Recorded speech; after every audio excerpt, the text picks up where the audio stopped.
So folks, this is going to be homework for Dr. Phil. Okay, so I'm going to repeat myself.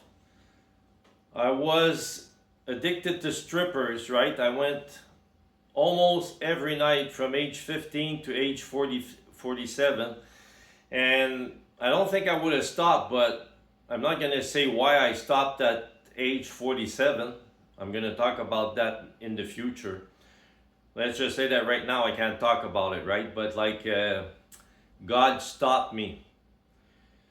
So what I'm going to do right now is I made a list of women I'm attracted to. Like I've been listening to a lot of influencers and all that online, right? And guys like Dr. Phil, they can study me. So I was in strippers all the time, and maybe the women I'm attracted to doesn't fit into that model or whatever, right? So I just made a list right now, and I'm going to read it. So Miley Cyrus, of course. So then there's Maram Susli. I don't know how to pronounce her name, but she goes as a Syrian girl partisan or a Syrian partisan girl. She's very famous online. Yeah, I'm attracted to her. Then there's Marjorie Taylor Greene, Lauren Boebert, another politician there. I don't know if I'm pronouncing the name right. Candace Owens, of course, Diana Lorraine, Angelina Jolie, Lucy Liu, Karine Jean-Pierre, who was forced to lie for Joe Biden, but I think she's a good woman. Very strong woman. I mean, I don't know, she was attacked by the whole friggin' world, and she was always calm, and always sort of happy. Savannah Hernandez, who worked for Alex Jones for a while, I think. And, there's more, but that's basically it. So, like I said, I'm not a good communicator, right? Like, I didn't even speak for 10 years. I live alone, I drive a truck, and my friends, I don't see them anymore because my friend Tony lives at the other end of the world, and I have another friend, Céline, she lives in another town. And, I'm not a person who speaks a lot anyway. So, how did this addiction started, right? I want to talk about that. Because, you never know, sharing something before I die could help change the path of someone else. So, like I said, when I was 15, Bruce Lee was more famous than John Lennon, and he was more famous than Jesus, right? Like everyone was into Bruce Lee. And back then, if you were not into sports, you were into movies. And there was a lot of places where you could go see movies, like downtown Montreal. There was movie, in French we call it un cinéma, right? I don't like the name they use in English because I think it describes more like when there used to be live performance, right? So I don't think the name in English is very good. In French it's better. Cinema, I think, fits better a place where we used to go. So anyway, there was these places where you could go see movies all the time.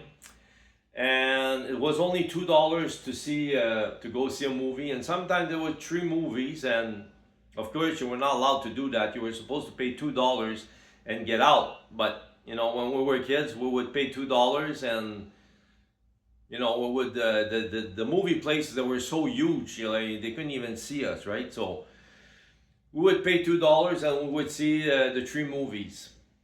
So everybody, like the kung fu movies in those days were amazing. Full of people were going to Chinatown to buy books about Bruce Lee books and posters and all that. So me and my brother, my older brother especially, was really, really, really into Bruce Lee, and he had bought all his books, he had all his posters, he had everything on Bruce Lee. So, I got into this because of my older brother, and we bought the equipment, and we would go practice in parks and things like that. And like my school, my high school was a huge, huge high school. I come from Montreal North, so the high school was on Henri Bourassa called Calixa La Vallée. Yeah, a huge high school, and there was a there was a big, huge track where you could run, like in the Olympics there, like a track and field, I think they call it. And there, right, there was like it was it was like in cement. Like people, they run and they can jump over like a bar, and the bar is, I think it's about 6 inches, and they fill that with sand, and like if it's the Olympic, you jump over it and you fall in the sand, so there's a big hole. So me and my brother would practice kung fu on the board, like we would practice throwing each other and stuff like that. And we would practice our kicks, and we would fight on that track and field. And like my brother had a better cardio than me. Like he could run a lot of, like I couldn't even run 1/4 of that. But he could run, like you probably could have run all day if you wanted to. So anyway, every time we went there, which it wasn't very far away from my house, there was this huge sign, right? So Montreal is an island, and Montreal North is like the north part of the island. And this my high school was on Henri Bourassa, and the next street after that, if we go north, is called Gouin, and Gouin is the last street. Then you leave the island on the north part. So there was a bridge there, which brings you to Laval, and there was a huge sign.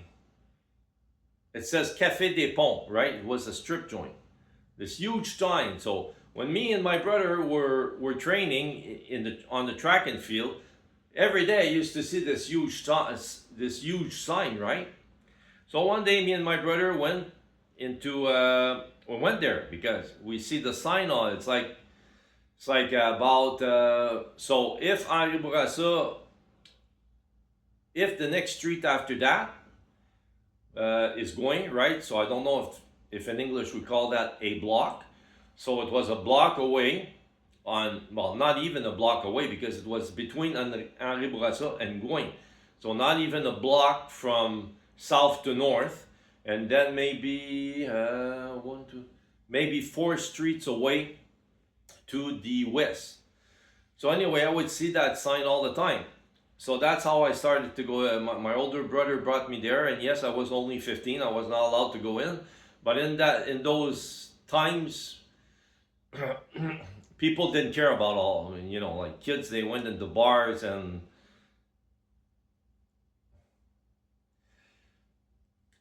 at that bar where I went, right, like they got rated for that, right? But I was 15, and the people, they had couples making love on stage. Okay, so that's how weird it was back then. So anyway, I got addicted to that, but my brother was more into sports, so he didn't get addicted to that. Later, he became schizophrenic and got addicted to pills, and he almost died like a million times. And I'm gonna talk about that too. But that's how it started. So, of course, when I say that I was going to strip joints like almost every night, I wasn't always, I didn't spend my entire night there. Sometimes I would work, sometimes I would go see a movie, sometimes I would go see some friends, and I would end my nights there. So the bars in Montreal at that time First, they closed at 6, not the strip joints, but when I was young, the bars, they closed at 6 in the morning, and it was creating problems because those going to work would smash into those coming out of the bar. So then they put that at 3 o'clock in the morning. So when I started to go in strip joints, the strip joint, it would close at 3 in the morning. So I would go see a movie, I would do something, and sometimes I would arrive there at 2 in the morning or 1 in the morning. It was never the same. Then when I became a cab driver and I was driving around downtown Montreal and I was getting tired, either I called my friend and he met me at the corner snack bar to play chess. And sometimes we did play chess, and sometimes I took a break and I went to the strip joint, right? Like an hour break or something like that. So that's it for how I became addicted to that. And like if a psychologist wants to study me, I know how psychologists and psychiatrists are, right? They like to study people. So that's it. Over and out.